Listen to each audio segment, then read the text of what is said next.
Hi guys, in this video I'm going to show you how to hide your followers on Instagram. Not only this, I'm gonna show you how to hide your content, how to hide your following list, everything on your account. Okay guys, let's jump in.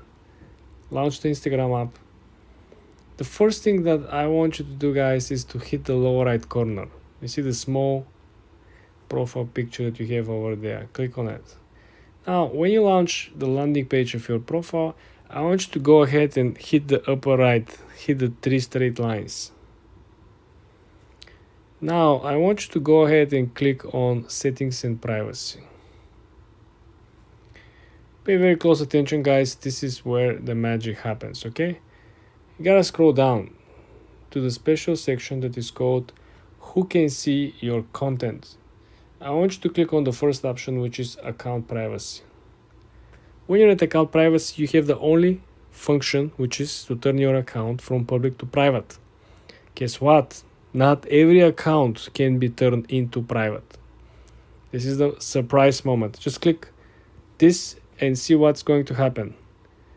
Business accounts, guys, cannot be turned into private accounts, okay?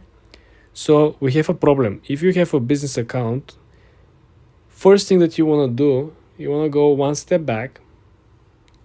Then you want to scroll a little up towards the section for professionals. And you want to click on business tools and controls, okay? Now I want you to scroll down to the section switch account type. Let's click on it. You see, when you click on switch account type, you have the option to switch from your business account towards either personal or creator account. When you do that, then you can go back and turn your account into a private account, which simply will allow you to hide your followers, your following list, your content, everything. This is how everything works like a magic. For more tips and tricks like this, guys, subscribe and follow for more.